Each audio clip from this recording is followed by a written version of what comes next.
Once upon a time, in a wide green grassland in Africa, there lived a young lion named Kato. He was strong, brave, and known as a skilled hunter. Every day, Kato worked hard to find food for himself and his family. However, inside his heart, Kato had a big weakness.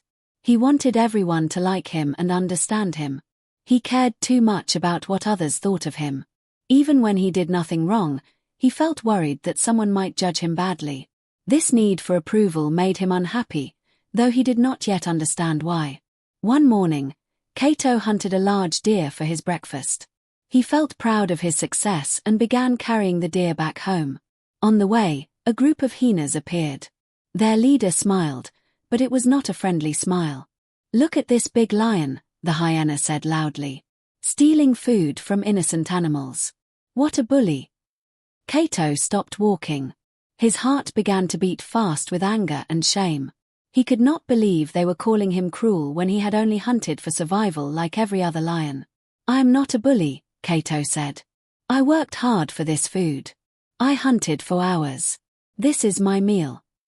The hyenas laughed loudly. "Listen to him," one of them said.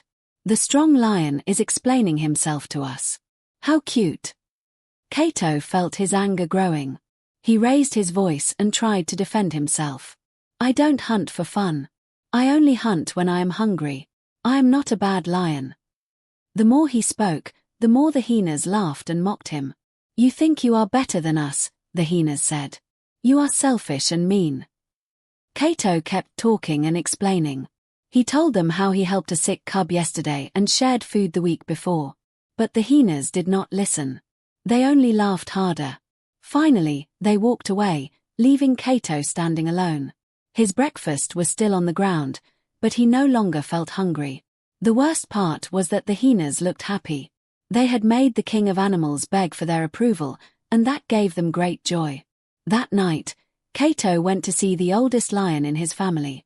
His name was Jabori. Jabori was large and strong, with many scars from past battles. His mane was grey, and everyone respected his wisdom. Kato told him what had happened. "The hyenas make fun of me every day," he said. "They say I am bad, but I am not. How can I make them understand the truth?" Jabori looked at Kato with calm eyes and asked a simple question: "Why do you care what they think?" Kato was confused. "Because they are wrong about me," he said. "I need to tell them the truth." Jabori stayed quiet for a moment, then asked, "Does their opinion change who you really are?" Kato shook his head. "No," Jabori replied. "Then why give them so much power over you?" Kato said he was only defending himself. Jabori slowly shook his head. "Every time you explain yourself to those who attack you, you lose. You make them your judge. You become smaller instead of stronger." "So what should I do?" Kato asked. "Just let them insult me." Jabori smiled slightly. "Tomorrow, just watch me," he said. The next day, the hyenas found Jabori sleeping under a tree. They began to shout, "Look at the old lion. Too lazy to hunt. Living off others' hard work." Jabori did not move.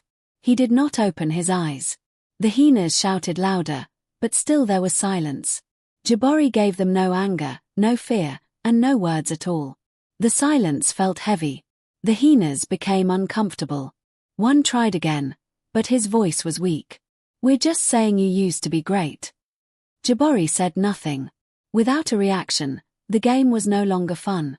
Slowly, the hyenas walked away, feeling foolish though they did not understand why. Kato had watched everything from far away. He was shocked.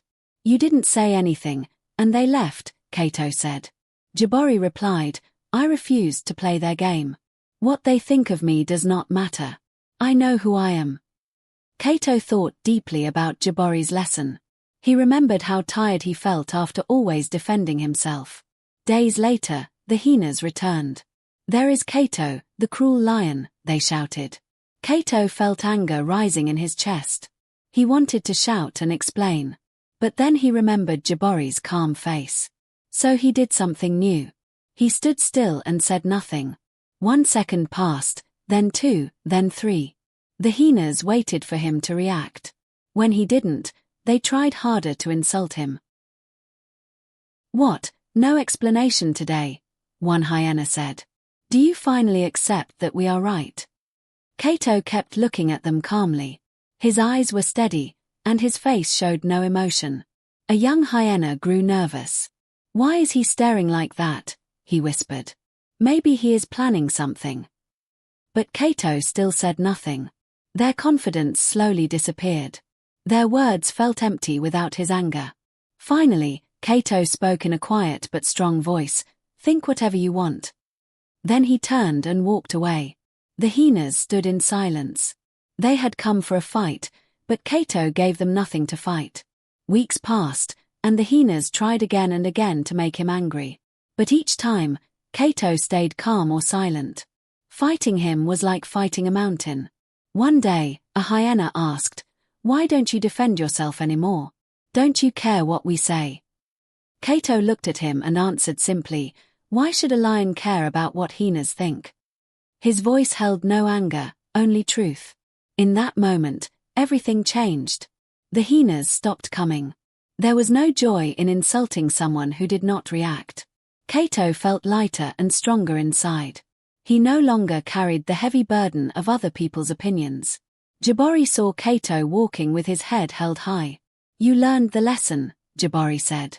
Cato smiled. "I wasted so much time trying to make everyone understand me. I forgot that the only understanding that matters is my own." Jabori nodded. A lion does not need to explain himself. A lion simply is. From that day on, Cato walked differently. Not proud, not arrogant, but certain. He no longer needed to prove his strength because others could see it. He did not need to prove he was good because his actions showed it. When animals spoke badly about him, their words passed through him like wind through grass. Cato finally understood that true power does not come from arguing or explaining. It comes from knowing who you are inside. When you trust yourself, other people's opinions lose their power over you. Jabori watched Cato grow into a true king. "You are not a child anymore," he said. "You are a leader now." Cato felt peace in his heart. He hunted when he was hungry and helped others when he could. He no longer feared insults or laughter. He understood that some animals would always speak badly, no matter what he did. But he no longer tried to change their minds. He focused on living his truth. This made him stronger than any argument ever could. Cato remembered how tired he once felt trying to defend himself. He remembered standing alone with his uneaten breakfast, feeling sad and small. Now he felt free. The hyenas had lost their power because he stopped feeding them with his anger. Silence became his shield, and calm became his strength. He learned that respect does not come from explaining yourself. It comes from standing firm in who you are. The grassland seemed brighter, and his steps felt lighter. His life changed not because others changed, but because he changed himself. The lesson of Cato spread across the land. Other animals began to understand that not every insult needs an answer. Not every attack deserves a fight. Sometimes the strongest response is no response at all. Cato became a symbol of quiet power. He showed that confidence does not shout and strength does not beg. A true king does not need approval. He lives with honesty and peace. His story taught young animals that self-respect is greater than any argument and that silence can be louder than words. If someone insults you tomorrow, what will you do? Will you shout and explain like the old Cato? Or will you stay calm like Jabori taught him? Cato's journey reminds us that trying to convince those who do not listen only makes us tired. When we stop defending ourselves against every attack, we gain control over our lives. We learn to protect our peace. Knowing who you are is more powerful than proving who you are. A lion does not explain himself to hyenas. He lives his truth. And so Cato's story ends with wisdom and peace. He became a king not by fighting words, but by mastering himself. He learned that real strength is quiet and real power comes from within. When you know who you are, no one can take that away from you. Insults fade, laughter stops, and confidence grows. Cato no longer needed approval from others. He walked through the grassland with calm eyes and a steady heart. His life became his message, Stop defending, start living, and let your truth speak for you.